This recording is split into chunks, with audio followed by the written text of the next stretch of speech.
Hi guys, welcome to our channel Mahir Sheikh. నేను మీ Sumayya. ముందుగా మన ఛానల్ని సబ్స్క్రైబ్ చేసుకోండి, పక్కనే బెల్ ఐకాన్ ఉంటుందని యాక్టివేట్ చేసి పెట్టుకోండి. ఈరోజు మన రెసిపీ వచ్చేసరికి పాతకాలం నాటి అమ్మమ్మల కాలం నాటి రవ్వ పాయసం బెల్లంతో అనమాట. చాలా ఈజీ ప్రాసెస్ అయితే ఉండబోతుంది. యమ్మీయెస్ట్ రెసిపీ అనమాట. ఇది చాలా బాగుంటుంది. ఎండాకాలంలో పిల్లలకి ఇలా చేసి పెట్టండి, మంచిది, హెల్తీగా కూడా ఉంటాయి. ఇప్పుడు పచ్చిపప్పునైతే ఒక అర గ్లాస్ వరకు పచ్చిపప్పునైతే తీసుకుంటున్నానండి.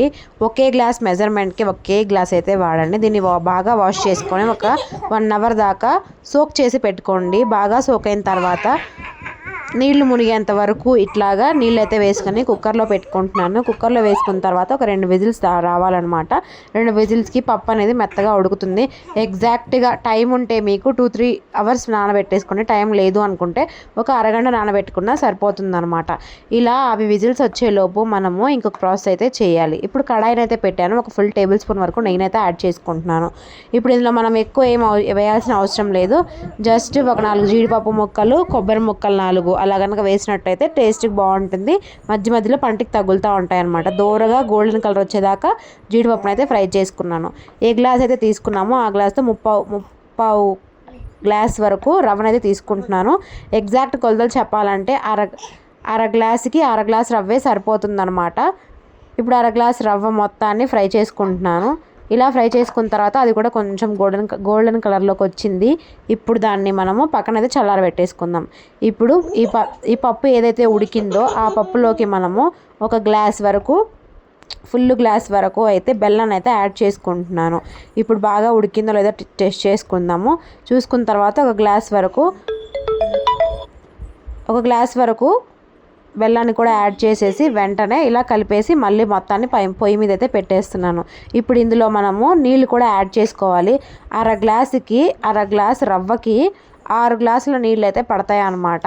మనం మామూలుగా ఉప్మాకైతే 3 గ్లాసులు యాడ్ చేస్తాము. ఇప్పుడు ఇందులో డబల్ యాడ్ చేసుకోవాలి. తర్వాత ఇప్పుడు మనము కొంచెం ఇలాచీని కూడా పగలగొట్టేసి అయితే వేసుకుంటున్నాను. ఇప్పుడు ఆ బెల్లం మొత్తం కరిగేదాకా బాగా కలుపుకోవాలన్నమాట. అలా కలుపుకున్న తర్వాత బెల్లం అనేది కొంచెం సేపటికి కరుగుతుంది. స్టవ్ ఆన్ చేసుకోవాలి.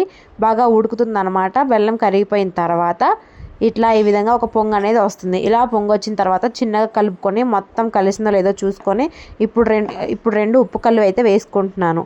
ఏ స్వీట్ చేసినా కానీ ఇందులో కొంచెం ఒక చిటికెడంత వరకు ఉప్పు అయితే యాడ్ చేస్తే ఆ స్వీట్నెస్ అనేది వేరే ఉంటుందన్నమాట. ఇప్పుడు మనము ఒక చేత్తో స్పూన్ పట్టుకొని ఇంకొక చేతిలో రవ్వనైతే చిన్నగా యాడ్ చేసుకుంటూ ఉండలు కట్టకుండా కలుపుకోవాలన్నమాట. వెంటనే ఉండలు కట్టిపోయే అవకాశం ఉంటుంది. సో నాకు అట్లా అవైలబిలిటీ లేదు కాబట్టి నేను ఫోన్ చేతిలో పట్టుకున్నాను కాబట్టి, వీడియో తీస్తున్నాను కాబట్టి అట్లా అవైలబిలిటీ లేక కొంచెంగా వేసుకుంటూ కలుపుకుంటున్నాను. ఇలా వెంటనే దగ్గర పడుతుంది అనమాట. మీరు వేసే లోపే మొత్తం దగ్గర పడిపోతుంది. అలా ఒక 2 మినిట్స్ కుక్ చేసుకొని లాస్ట్లో పాలైతే పోసేయాలి. నేనేం చేశాను అంటే, నేను చేసిన ఒక మిస్టేక్ అయితే చెప్తున్నాను. ఇట్లా మొత్తం కుక్ అయిన తర్వాత కొంచెం ఎక్కువసేపు కుక్ చేశాను. ఎక్కువసేపు కుక్ చేయడం వల్ల ఏమవుతుందంటే పాయసం అనేది మరీ దగ్గరగా తయారవుతుంది అనమాట.